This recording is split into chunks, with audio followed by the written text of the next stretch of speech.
최근에 초등학교 교사가 학부형들의 민원에 시달려서 자살을 한 사건이 뉴스에 크게 보도가 되었습니다. 또 초등학교 교사가 초등학교 고학년 학생에게 얻어맞아서 또 뉴스에 보도가 되었죠.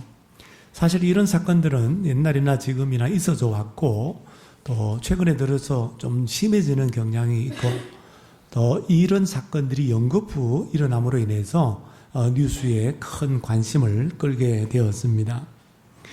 이런 일련의 사건들로 인해서 교육계에서도 또 정치계에서도 교권이 너무나 추락해 있다. 그래서 이 교권을 강화시켜야 된다. 이런 논의가 계속되고 있습니다. 여러분 그거 아십니까? 학생들 인권이 있습니다. 학생 인권 조례라고 하는 게 있어가지고 이 선생님들이 학생들을 마음대로 제대로 지도를 할 수가 없어요. 선생님이 잘못한 학생에게 야단을 치면, 고함을 지르면 학대했다고 그렇게 부모로부터 민원이 들어오기 때문이에요. 여러분 고소고발이나 민원 한두 번도 아니고 계속 그런 민원들을 한번 받아보십시오. 그러면 선생님들도 인간인지라 너무나 힘든 거예요. 그래서 선생님들이 이 민원 때문에, 민원이 무서워서 어린 아이들이 잘못해도 지적도 못하고 지도도 못하고 그냥 방치하고 넘어가는 경우가 너무나 많다라고 하는 것입니다. 오래전부터 학교 교육이 붕괴되었다느니 또는 교권이 붕괴되었다느니 이런 말들을 우리는 다 듣고 있습니다. 근데 그 이유가 뭘까요? 그 이유는 이 탈권위주의 시대 속에서 어떤 권위를 인정하지 않는 세상 풍조 때문입니다. 그러니까 부모의 권위도 또 학교에서 선생님의 권위도 교회에서 목회자의 권위도 인정을 하지 않는 거예요. 그래서 많은 사람들이 존경심이 사라졌다라는 거예요. 학생들, 학부형들조차도 선생님들, 학교 교사들을 존경하지 않다라는 것입니다. 이번에도 서울 서초구 초등학교 학부형들 보니까 그들의 직업이 세상적으로 잘 나가는 사람들이라서 그런지 몰라도 선생님 자격이 없다는 등 선생님에 대해서 굉장히 폭언을 하고 얼마나 선생님들을 깔아뭉개고 무시하는지 몰라요. 그러니까 아이들이 이러니까 부모들이 이러니까 아이들도 그 부모를 그대로 따라서 선생님들을 함부로 대하고 선생님들을 조롱하고 모욕하는 것, 그거 어떻게 보면 당연한 것이죠. 근데 무슨 학교 교육이 제대로 되겠습니까? 이런 작금의 현실을 보면은 학생들도 불행하고 그 학부형들도 불행하고 선생님들도 더할 나위 없이 불행하다라는 거예요. 누구도 누구 하나라도 행복하지 않아요. 저는 잘 모르겠어요. 어떤 분은 교권과 인권, 학생 인권은 같이 간다고 그랬는데, 여러분 그것이 상호 존중 측면에서는 같이 갈지 몰라도 한번 생각해 보세요. 교권이 세지면 학생 인권은 약해지는 거 아니겠어요? 학생 인권이 세지면 교권이 약해지는 거 아닌가요? 지금은 그런 경우 아닙니까? 그러니까 교권도 다시 회복돼야 된다. 균형을 맞춰야 된다. 이런 이야기가 나오는 거잖아요. 어떻게 그게 두 권리가 공동체 내에서 같이 갈 수가 있어요? 균형을 이룰 수는 있지만. 여러분, 우리의 행복이라는 것은 소유에서 오는 게 아니에요. 우리의 행복은 관계에서 옵니다. 우리가 하나님과의 관계가 좋으면, 친밀하면 행복한 거예요. 부부과의 관계가 좋으면 행복한 거예요. 행복이 돈이 많다고 행복합니까? 돈 많아도 부부 사이가 틀어지면 그 불행이죠. 부모와 자식 사이가 없어도 관계가 좋으면 그게 행복이죠. 그렇지 않습니까? 모든 행복은요, 성경에서 말하는 복은 주님께 가까이 하는 게 복이라고 했어요. 주님이 가까이 하는 나라가 얼마나 복되냐. 이스라엘이 복된 나라인 이유가 그거예요. 하나님이 이스라엘에게 가까이 하는 거예요. 친밀한 관계, 좋은 관계. 이것이 성경에서 말하는 복의 근본입니다. 신자의 행복한 신앙생활은 어디서 올까요? 하나님과의 관계가 좋아야 돼요. 하나님과의 관계가 가까워야 돼요. 마찬가지로 여러분 좋은 관계에서 옵니다. 특별히 오늘 본문에서 언급한 대로 영적 지도자들과 좋은 관계를 맺는 데에서부터, 유지하는 데에서부터 행복한 신앙생활을 할 수 있다라는 거예요. 사랑하는 여러분, 행복한 신앙생활 하기를 원하시죠? 행복한 신앙생활 하기를 원하는 것이 우리 하나님의 뜻이기 때문에 하나님께서도 오늘 이 말씀을 통해서 행복한 신앙생활을 하기 위해서 영적인 지도자들과 좋은 관계를 맺을 수 있는 방법을 가르쳐주고 계세요. 오늘 말씀을 통해서 영적인 지도자들과 좋은 관계를 맺고 유지하셔서 행복한 신앙생활하는 우리 모두가 될 수 있기를 주님의 이름으로 축복합니다. 당시 데살로니가 교회가 세워진 지 얼마 되지 않았기 때문에 개척교회나 마찬가지죠. 그래서 사도 바울이 핍박으로 인해서 데살로니가를 떠날 수밖에 없었어요. 그래서 데살로니가 교회에 영적인 지도자들을 몇 명을 세워두었던 것 같습니다. 데살로니가 교회의 영적 지도자들이라고 하면 아마도 바울에게 집을 제공했던 야손, 나중에 바울이 여기 야손의 집에 들어왔다라는 소식을 듣고 급습을 냈는데 이미 바울은 피신했잖아요. 그러니까 야손이 붙잡혀가서 신문을 당하고, 그러니까 그 야손이 아마 이 데살로니가 교회의 영적 지도자가 아니겠는가. 또 사도행전 20장 4절에 보면 바울의 선교 동력자들인데 거기 보면 데살로니가 사람 아리스타고와 세군도, 이 두 사람의 이름이 열거되고 있습니다. 야손, 아리스타고와 그리고 세군도, 이런 사람들이 아마 데살로니가 교회의 영적인 지도자들이었을 거예요. 오늘날처럼 제도권 속에서 교회가 아니고 조직화되기 이전이기 때문에 영적 지도자들에 대한 명칭도 그 당시에는 없었어요. 그러나 그들의 역할을 보면 요즘 말로 말하면 목회자들, 평신도 사역자들이라고 그렇게 볼 수가 있습니다. 그런데 데살로니가 교회의 일부 신자들이 그들을 존경하지 않아요. 별로 존경하지 않아요. 여러분, 우리 교회도 그렇잖아요. 교회 안에서도 보면, 우리 교회는 아니지만은 안수 집사나 권사 되면은 권사 안 되고 안수 집사 안 된 사람들이 내가 더 나은 것 같은데, 내가 믿음이 더 좋은 것 같은데, 이렇게 생각해서 그들의 리더십을 인정하지 않고 존경하지 않는 그런 소수의 성도들도 있어요. 어떤 분들은 거부해요. 안수 집사냐고. 물론 여러분 다 평등한 직분이지만은 그러나 그 역할이 다르기 때문에 그들의 역할에 대해서 인정을 해주고 또 존중하는 그것이 마땅한 것입니다. 이 당시에 교회 안에서도 바울이 영적 지도자로 세웠는데 거부감을 가지고 또 존경하지 않는 그런 무리들이 있었어요. 그래서 사도 바울이 편지를 써서 데살로니가 교회에 보내면서 오늘 이 짧은 이 2절의 말씀을 한 거예요. 이 말씀을 통해서 권면을 한 것입니다. 행복한 신앙생활을 위해서 어떻게 해야 되는가? 오늘 본문이 잘 말씀해주고 있어요. 다시 말하면 영적인 지도자와 좋은 관계를 맺고 유지하려면 어떻게 해야 되는가? 오늘 본문이 가르쳐주고 있습니다. 첫째로 영적 지도자들이 무슨 일을 하는 사람들인지를 알아라 라고 말합니다. 12절 말씀. 너희 가운데서 수고하고 주 안에서 너희를 다스리며 권하는 자들을 너희가 어떻게 하라고요? 너희가 알라라고 명령합니다. 이 말씀은 데살로니가 교회 안에 제가 앞에서 말씀드린 것처럼 영적인 지도자들이 있었다라고 하는 증거입니다. 너희 가운데서라고 말하니까요. 그리고 끝에 너희가 알라라고 하는 단어는 knowledge, 영어 성경에 그렇게 되어 있는데 인정하라, 알아줘라라고 하는 뜻입니다. 알아라 이 말이에요. 영적 지도자들이 하는 일이 뭔지를 알아라, 인정해라, 다시 말하면 존경해라, 이런 의미도 있는 거예요. 영적 지도자들이 하는 일이 뭘까요? 우리가 알아야 할 영적 지도자들이 하는 일이 뭐예요? 오늘 보니까 여기에 너희 가운데서 수고하고 다스리며 권하는 자들이라고 영적 지도자들의 정체성, 그들의 역할에 대해서 언급하고 있습니다.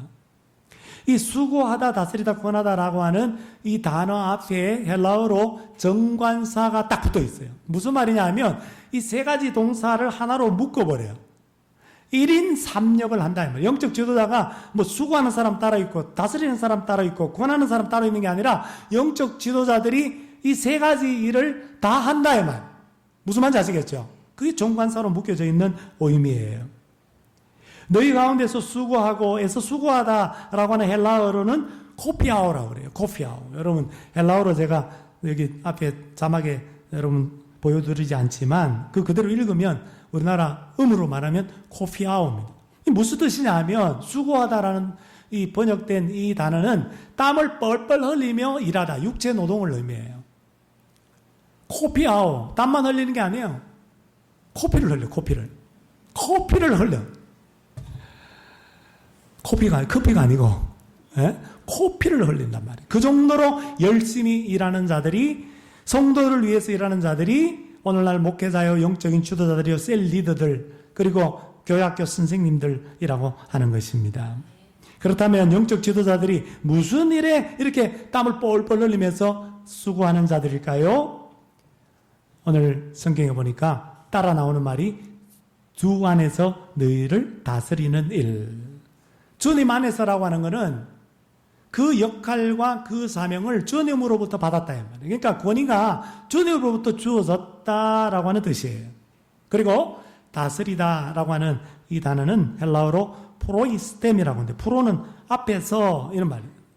선두에 서다, 먼저 가다라고 하는 뜻이에요. 그래서 표준 세번역에 보면 지도하다, 성도들을 잘 지도하려면 앞에 서야 돼. 솔선수범해야 된다. 영어 성경에는 이 다스리다라고 하는 단어가 보살피다, 돌보다, care for라고 되어 있어요. care for, 케어해주는 거. 그 영혼을 케어해주는. 그러니까 영적 지도자들은 솔선수범을 하면서 신자들을 지도하는 일, 보살피는 일, 돌보는 일을 땀을 뻘뻘 흘리면서 열심히 하는 사람들이라는 겁니다. 그래서 베드로전서 5장 2절 3절에 보면 너희 중에 있는 하나님의 양무리를 치되, 이게 보살피는 거예요. 양을. 여러분, 목자가 양을 치는 게 이게 보살피고 돌보는 거예요. 그 양무리의 본이 되라. 앞에 서서 선두에 서서 본을 끼치면서 그렇게 양들을 잘 보살피는 일을 하는 사람들이 누구냐? 그게 바로 교회 안의 영적인 지도자들이라고 하는 것입니다.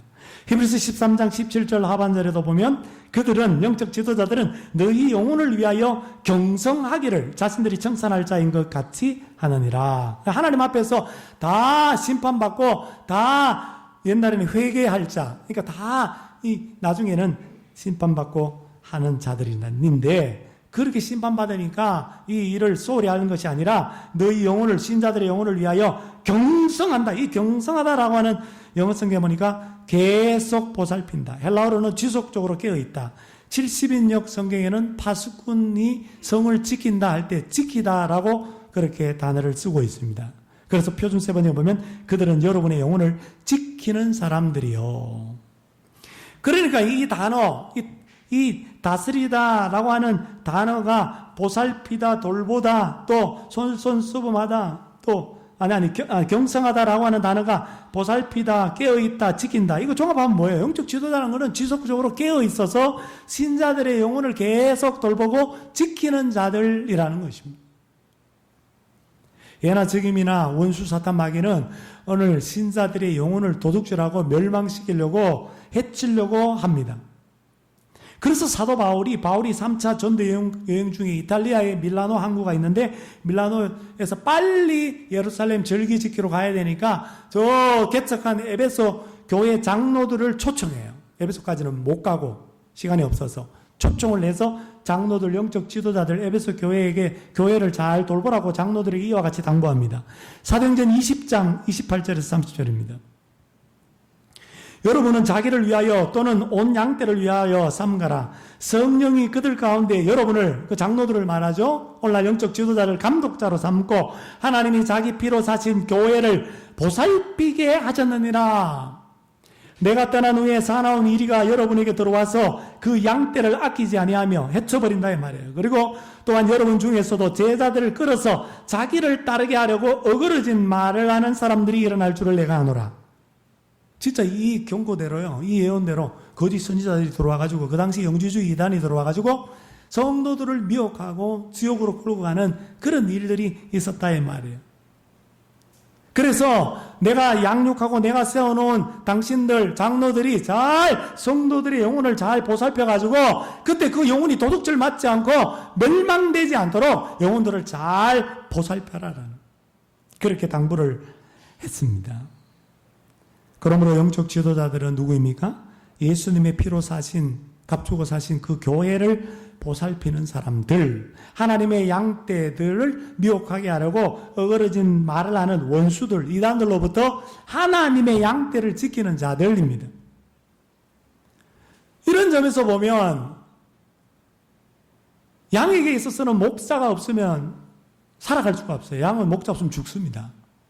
양처럼 어리석은 짐승이 없는지 몰라요. 오늘 우리를 양떼로 비유하는데, 양떼들이 오늘 우리의 영혼이 살려면은 그 영혼을 케어해주는 영적인 지도자들 필요하다라는 거예요. 필수적인 존재다라고 하는 것입니다. 영적 지도자들은 그러면 신자들을 뭘 가지고 영혼을 돌보고 영혼을 지도하고 영혼을 지킵니까? 디모데전서 4장 13절 하반절에 보니까 권하는 것과 가르치는 것에 전념하라. 영성에 보면 preaching and teaching, 설교와 가르침에 헌신하라. 디모데전서 5장 17절에 보면 말씀과 가르침에 수고하는 이들을 영적 지도자라고 그랬어요. 그러니까 목회자들이 하는 일은 뭐냐?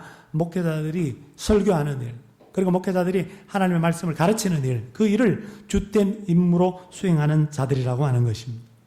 그러니까 영적인 지도자들이 땀과 코피를 흘리면서 열심히 하는 일이 뭐냐? 신자들을 말씀으로 잘 가르치고, 설교도 교육의 효과가 있어요. 설교를 통해서 하나님의 말씀을 잘 전달해가지고 그 말씀대로 살아갈 수 있도록 지도하고 그 영혼들이 강해질 수 있도록 보살피는 일을 하는 것입니다. 이 목회자뿐만 아니라 오늘 영적인 지도자들은 셀 리더들, 그리고 우리 교회학교 선생님들, 여러분이 멘토로 생각하고 있는 믿음의 선배들, 다 영적인 지도자들로서 오늘 하는 일들이다라고 하는 것입니다. 그리고 영적인 지도자들이 열심히 하는 또 하나의 일이 있는데 그것이 권하는 일이라고 되어 있습니다. 여기 권하다라고 하는 헬라어로는 누세테오라고 하는데 경고하다, 징계하다, 훈계하다 라고 하는 뜻입니다.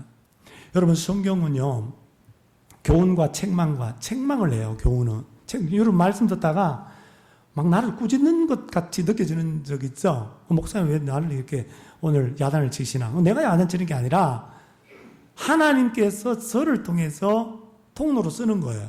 그러니까 여러분에게 그 말씀을 저와 여러분에게 전달하는 전달자로서 여러분들이 하나님의 말씀으로, 책망의 말씀으로 듣게 되는 거예요.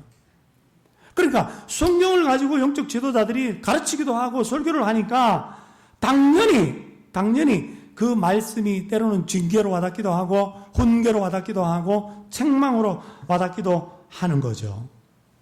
그래서 영적 지도자들이 뭐 인간적인 말로 막 야단치고 꾸짖고 하는 것이 아니라 하나님의 말씀으로 경고하고, 그렇게 살면 안 돼요, 집사님. 빨리 그 자리에서 벗어나세요. 빨리 그 죄악에서 벗어나세요. 안 그러면 망합니다. 이런 권면을 하는 자가 영적인 지도자들이란 말이에요.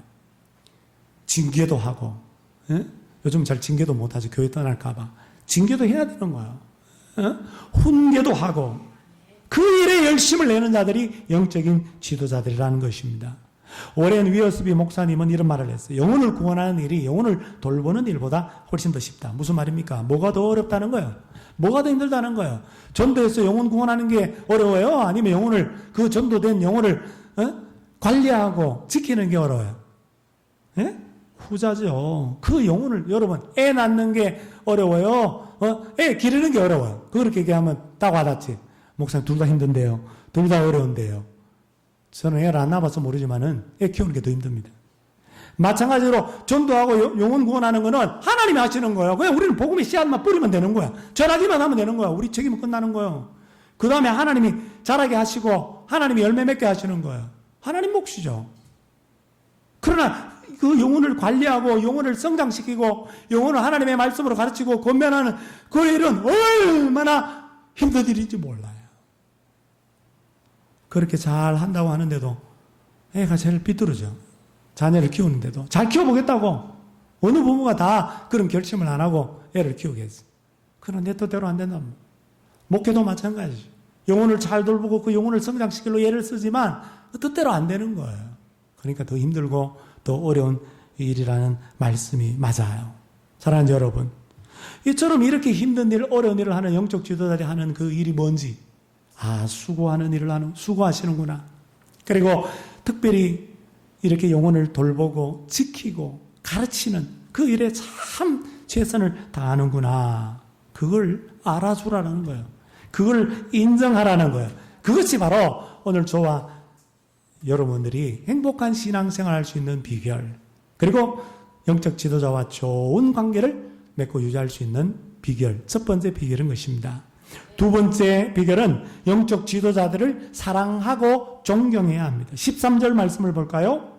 그들의 역사로 말미암아 사랑 안에서 가장 뭐하며 귀히 여기며, 여기 사랑 안에서 가장 귀히 여기며, 표준 세번역에 보니까 사랑으로 그들을, 영적 지도자들 극진히 존경하십시오. NEB 영어 성경에 보면 가능한 한 가장 존중하며 라고 그렇게 번역했습니다. 그래서 여러분, 디모데전서 5장 17절, 목회하는 에베소 교회 목회자인 디모데에게 보낸 편지, 그게 사도 바울의 편지가 디모데 전후서잖아요. 디모데전서 5장 17절에 보면 잘 다스리는 장로들을 배나 존경할 자로 알되 말씀과 가르침에 수고하는 이들을 더할 것이니라. 이 말씀에서 우리 장로님 치리하는, 행정하는 장로들, 그리고 말씀을 가르치는 장로, 즉 목회자, 이 두 가지로 이렇게 나누고 칼빈이 얘기를 했는데, 여기 보니까 잘 다스리는 장로, 다스린다고 해서 지배하고 억압하는 게 아니잖아요. 장로들은 잘 섬기고 그리고 보살피고 모범을 보이는 그 일을 하는 거죠.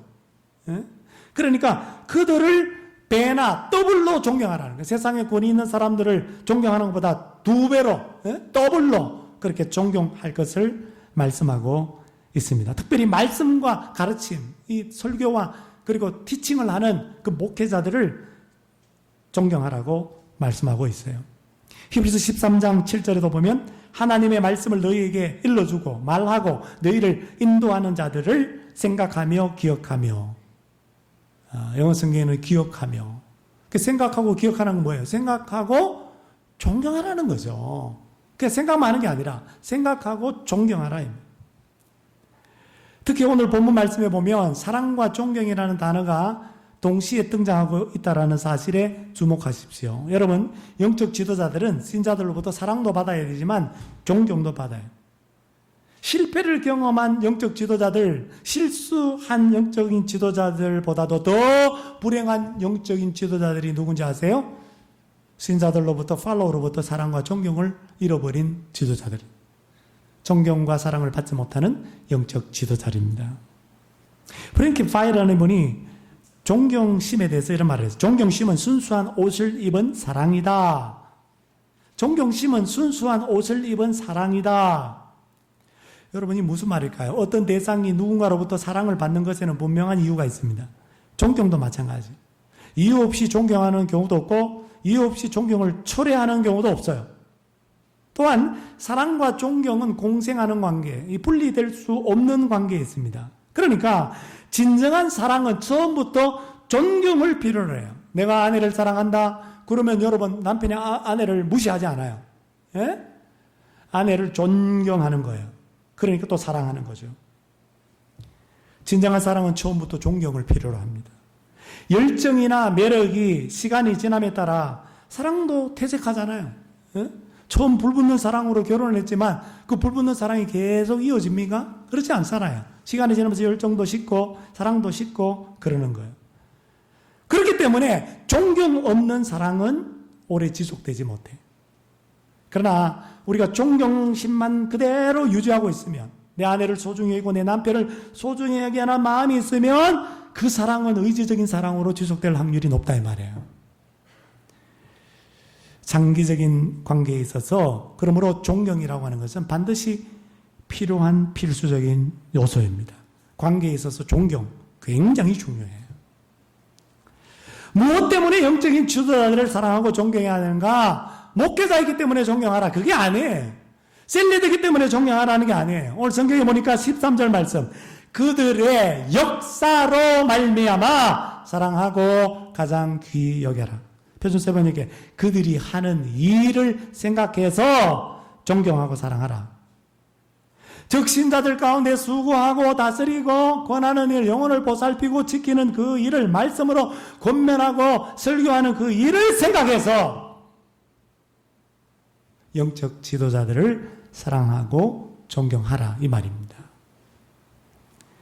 그러므로 사랑하는 성도 여러분, 행복한 신앙생활을 하기 위해서 영적인 지도자들, 여러분 주위에 있는 셀리더들, 그리고 여러분 교학교 선생님들을 사랑하고 존경하시기를 바랍니다. 마지막으로 구체적으로 영적 지도자를 사랑하고 존경하는 그러면 구체적인 실천 방안이 뭔가, 이 적용의 점에 대해서 세 가지를 여러분에게 말씀드립니다. 진짜 여러분들이 존중하고 사랑한다면 반드시 그 마음은 이와 같은 실천으로 이어지게 되어 있어요. 첫 번째, 감사로 나타납니다. 감사로.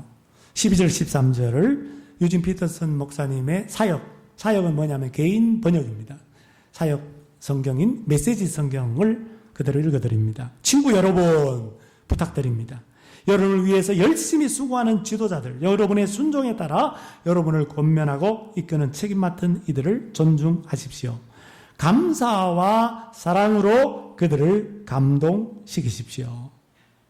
의역이죠, 의역. 의역이지만 존경과 사랑은 나왔지만 오늘 유진 피터슨 목사님은 거기에다 하나 덧붙여서 감사와 사랑으로 영적 지도자들을 감동시켜라 이렇게 고백하고 있습니다. 그렇습니다, 여러분. 진짜 영적 지도자들을 사랑하고 존경하는 마음이 있으면 감사로 표현되게 돼 있어요. 지난 목요일 날 모처럼 제가 그 사업장 신방, 요즘 사업이 어려운 것 같아서 사업장 신방을 우리 사모와 같이 갔습니다. 근데 그 집사님 사업장 신방을 마치고 그 지역에 제가 예전에 오랫동안 사역했던 교회 카페를 오랜만에 방문을 했어요. 제가 뭐 떠난 교회를 뭐 그렇게 일부러 방문하고 그러지는 않습니다. 근데 그 카페에서 봉사하시는 권사님이 저랑 아주 오랫동안 교제하고 있는 분인데, 근데 그분이 아들이 정말 방황 끝내고 나중에 선교사가 되고 좋은 아내 만나가지고 지금 말레이시아 선교사로 가 있어요. 그래서 말레이시아 선교 이번에 1차 선교 단기 선교를 갔다 왔다고 그래서 또 우리 교회 그 선교사님이 와서 오후 예배 때 설교도 했었고, 그때는 파송되기 전이지만 우리 청년들에게 특강도 했던 그 부부 여러분 기억나실 거예요. 그래서 안부도 물을 겸 또 그 선교사님 소식도 궁금해서 카페에 찾아갔습니다. 그 권사님 만나러 갔는데, 아니 웬걸 사람 없는 줄 알고 그날 그 시내 가보니까 뭐 청년들이 별로 없어요. 그래서 이 카페에도 사람 없겠구나 싶어가 갔는데, 웬걸 가는 날이 장날이라고 장로님도 만나고 뭐 안수입사님도 만나고 권사님도 저를 알아보는 거예요. 세월 많이 지나서 많이 늙어서 못 알아볼 줄 알았는데 금방 알아보고 얼마나 반가워하는지. 마침 그 교회 그 청소 하시는 그 집사님이 계셨는데, 그 유급 직원이죠. 교회가 크니까. 근데 이 집사님이 옛날에 제가 부목사 때도 그때 유급 직원으로 전환될 때 청소하셨던 분인데, 지금도 아침마를 두르고 카페 뭐 이렇게 스무디 주문하러 왔더라고. 저를 알아보고, 옛날 교구 목사니까, 부목사니까 알아보고 목사님 커피를 막 계산을 하시더라고. 그러면서 이 집사님이 하시는 말씀이, 목사님 옛날 기억나세요? 12년도 넘었는데 목사님 성경 공부 가르칠 때 너무 열정적으로 잘 가르쳐가지고 내가 목사님 성경 공부 참여하려고 모세오경 참여하려고 내가 청소를 출근해가지고 빨리 해놓고 목사님 그 성경 공부 참여했는 거 아세요? 그때가 너무너무 좋았어요. 그때를 그리워하고 저에게 감사하다고 그렇게 표현을 하더라고요. 정말 저는 뿌듯했어요. 여러분, 제가 죄송합니다. 이 이야기를 제가 하는 이유는 제가 뭐 사역을 잘했기 때문이라는 것을 말씀드리기 위함이 아니라, 저는 그때 당시에 30대 중반의 나이에 굉장히 서툴고 부족해요. 저 지방에서 올라가 사투리도, 지금도 사투리 쓰지만 사투리 쓰고 그래가 진짜 촌스럽고 그랬습니다. 그런데 그런 제가 허물도 많고, 그런데 그런 거는 기억 안 하고 목사님 성경 열정적으로 가르쳤던 거 그거 기억하고 은혜 받았던 거 그거 기억하면서 감사하는 그것으로 말미암아 제가 큰 위로를 받았기 때문이에요. 저를 보고 감사하는 게 아니라 저의 사역으로 말미암아 감사를 표현하는 거예요. 사실 함께 있을 때는 감사한 줄 몰라요. 그 당연한 줄 알아요. 여러분 그렇잖아요. 부모님이 함께 있을 때는 부모님의 사랑, 희생적 사랑 다 당연한 줄 알아요. 그러나 부모님 떠나버리고 나면 부모님이 나에게 얼마나 큰 사랑을 베풀어주고 희생했는지 그제서야 깨닫고 감사하다 사랑하다 말 못한 것에 대해서 얼마나 후회하는지 몰라요. 목회자도 마찬가지. 여러분의 영적인 지도자들, 셀리더들도 마찬가지. 함께 있을 때는 몰랐는데 그게 당연한 줄 알았는데 떠나보내고 나니까 자리에 없으니까 그때 참 감사하다. 그런 생각이 절로절로 생각이 나는 것입니다. 여러분들을 믿음의 길로 인도하고 여러분의 영혼을 깨어서 보살피고 영혼을 위해서 기도하고 여러분의 영혼을 성장을 위해서 그 영혼을 지키는 하나님의 말씀으로 권면하고 가르쳐주는 그런 영적 지도자들이 있다면 여러분 그들을 지금도 여러분들이 사랑해 주시고 또 존경해 주시고 그 마음을 감사로 표현할 수 있기를 바랍니다. 두 번째, 사랑하고 정말 존경하는 마음이 있다면 그것은 순종과 복종으로 나타납니다. 히브리서 13장 17절 말씀, 너희를 인도하는 자들에게 순종하고 복종하라. 이 순종과 복종의 차이가 뭔지 아십니까? 인용합니다. 미국 존 비비오 목사님 쓴 순종이라고 하는 유명한 책이 있는데 거기 보면 순종과 복종의 차이를 이와 같이 말해요. 인용합니다. 순종이 권위에 반응하는 행동이라면 복종은 권위에 대한 태도다. 그러니까 순종이 뭐라고요? 그 권위를 내가 반응해서 우리 목사님이 말씀을 주셨는데 그 말씀 따라 행동하는 것, 이게 순종이란 말이에요. 복종은 뭐라고요? 목사님의 그 권위에 대해서 그냥 합당한 태도를 가지는 거. 존경심, 감사하는 마음, 그죠?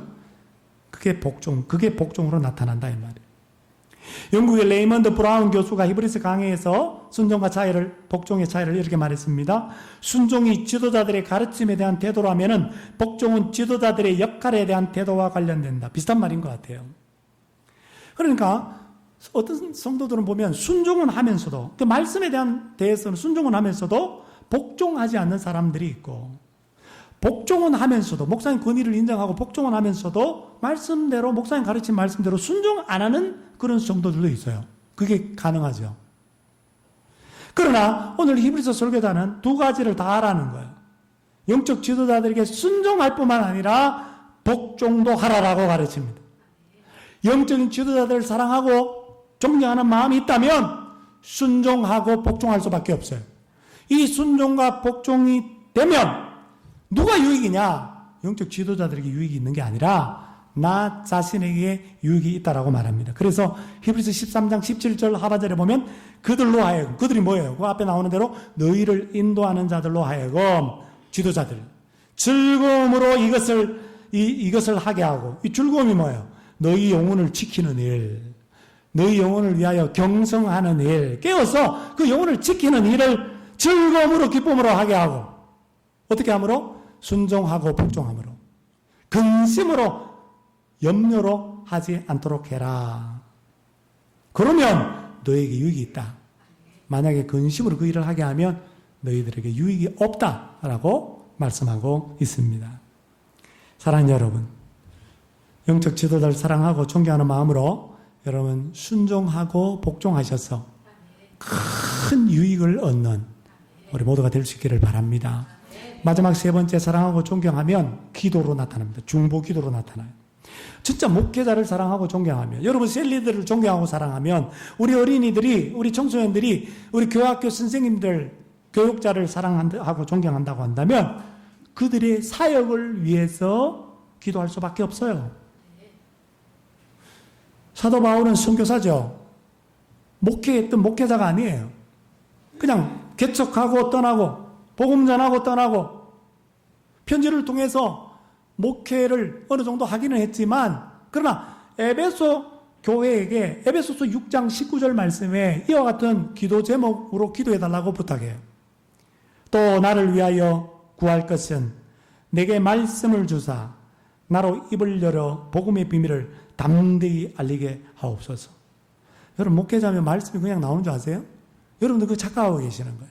목사님들은 그냥 툭 찌르면 그냥 말씀이 그냥 절로 나오는 줄 아세요? 아니에요. 얼마나 수고의 땀을 흘려야 되고, 얼마나 책을 많이 읽어야 되고, 얼마나 성경 앞에서 씨름하고 묵상해야 되는지 몰라요. 그저 그냥 나오는 게 아니에요. 셀리더들도 마찬가지. 여러분을 영혼을 돌보는 것이 그냥 자동으로 됩니까? 한 영혼 한 영혼을 보살피고 한 영혼 한 영혼을 왜곡된 길로 믿음의 길 떠나지 않도록 얼마나 눈물로 기도하는지 몰라요. 얼마나 사랑과 수고를 아끼지 않는지 몰라요. 그저 되는 건 아무것도 없어요. 아버지의 심정으로 데살로니가전서 얘기한처럼 그 어머니의 심정으로 그렇게 양육하고 그렇게 케어를 하는 것입니다. 사도같이 위대한 복음 전도자가 아니 그냥 툭 찌르면 말씀이 그냥 복음이 그냥 나올 것 같은데 부활하신 예수님을 만난 자니까 예수님을 증거하는 거 그냥 될 것 같은데 그게 아니라는 거예요. 왜냐하면 복음을 전하면 많은 사탄 마귀 원수 그 당시에 유대인 종족들의 핍박과 방해가 있었기 때문에 그래서 담대히 알리게 해달라고 담대히 말씀을 전할 수 있게 해달라고 담대히라는 말은 언론의 자유라는 뜻이 있어요. 언론의 자유가 없어요. 자유롭게 복음을 전할 수 있는 그런 처지와 환경이 아니란 말이에요. 그러니까 내가 담대하게 내가 자유롭게 복음을 전할 수 있도록 하나님께서 나에게 말씀을 달라고 여러분들이 좀 기도해 달라고 그렇게 중보기도 부탁을 하고 있지 않습니까? 에베소 교회 성도들이 기도했나 봐요. 사도 바울이 순교의 제물이 되기까지 가는 곳곳마다 방해와 그러한 사탄의 역사가 있었지만은 담대하게 복음의 비밀을 선포했던 것을 우리는 잘 압니다. 사랑하는 성도 여러분, 우리 가운데 있는 영적 지도자들, 앞에 서 있는 종인 저만 영적 지도자들이 아니라 여러분 셀 리더들 다 영적 지도자들이고 셀 식구들 가운데 믿음의 선배, 나의 영적인 멘토라고 생각되는 분들도 다 영적인 지도자들이고 여러분도 또 누군가의 멘토가 되어서 영적 지도자들로 지금 서 있는 거예요. 그러므로 이 영적 지도자들이 우리 가운데서 수고하고 특별히 영혼을 보살피고 말씀으로 권면하는 그 일을 땀을 흘리면서 열심히 하는 그 모습을 알아주고 인정해주고 그 하는 사역으로 말미암아 그들이 하는 일로 말미암아 사랑하고 존경할 수 있기를 바랍니다. 이 세 가지의 실천을 실천하셔서 여러분 행복한 신앙생활하는 우리 영적인 지도자와 좋은 관계를 맺는 우리 모두가 될 수 있기를 주님의 이름으로 축원합니다. 오늘 이 말씀을 준비하면서